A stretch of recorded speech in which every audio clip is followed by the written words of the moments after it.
Okay, let's try a little thought experiment. The premise is simple, but the consequences are so massive they're almost impossible to truly wrap your head around. We're going to explore, step by step, what would happen if the lifeblood of our modern world just disappeared.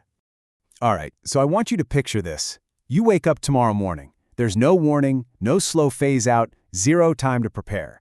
Every single drop of oil, whether it's deep in the ground, in giant reserves, or in the tank of your car, is just gone. What happens first? So, the first 24 hours? They're not some slow, gentle decline. Oh no. They are an immediate, catastrophic shutdown of movement itself. We're calling it the Great Halt. I mean, we are talking minutes here before the world just stops moving. Cars start coasting to a stop on the highway. Trucks carrying everything from food to medicine just freeze in their tracks. Container ships go silent out at sea. That constant hum of our world, it just gets replaced by this really eerie silence. And this is where you start to realize the sheer scale of our dependence. It's just staggering. Think about it. Over 90% of all global transport, planes, ships, trucks, most cars, is powered by oil. It's not just part of the system, it is the system. When that vanishes, the engine of the entire world just cuts out, dead. And by day 2, this is when it really starts to hit home for everyone. The shelves at your local supermarket are emptying out, and fast. But it's not because we've run out of food. Nope. It's because there is absolutely no way to get it there. The supply chain, it hasn't just been disrupted. It has literally ceased to exist.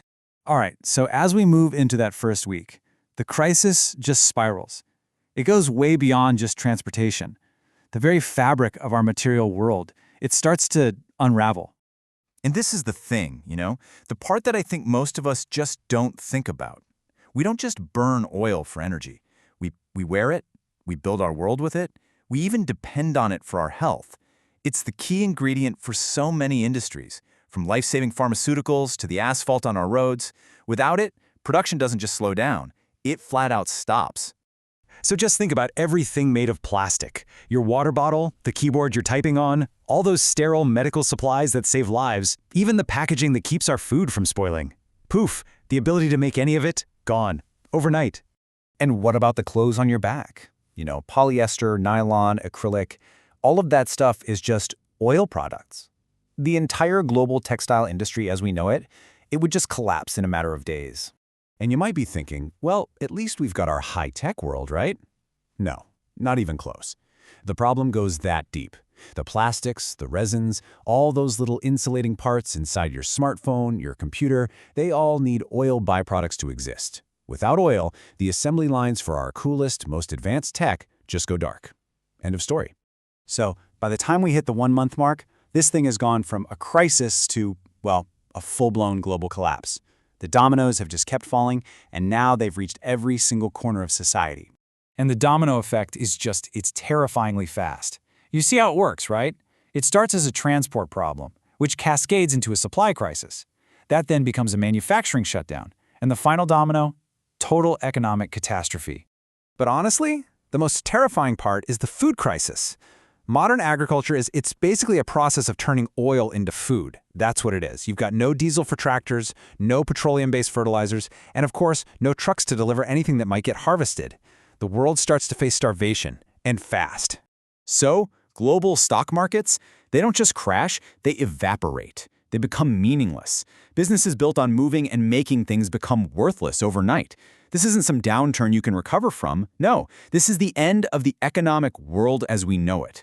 But here's the thing about us, about humanity. Even in total collapse, we find a way to endure. After that initial shock, the horror, the chaos, people start to adapt. And slowly, really painfully, a new and very, very different world starts to rise up from the ruins. Priorities shift completely, right? Energy production pivots to what's left. Solar, wind.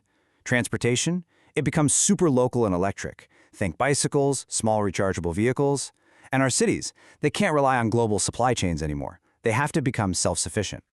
So what does this new world actually look like? Well, we lose all that incredible convenience we're used to from the oil age. That's gone. But what do we gain? We get stronger local communities, skies that are dramatically clearer, and a society that's built on something more basic, more direct, sustainability. It's a huge trade-off, no question.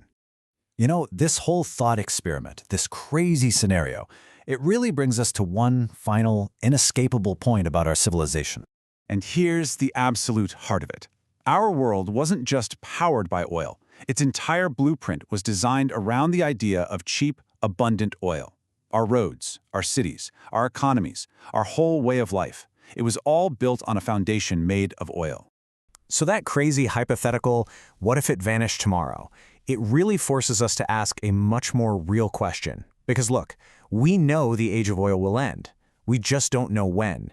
So are we actually ready for that world? For real?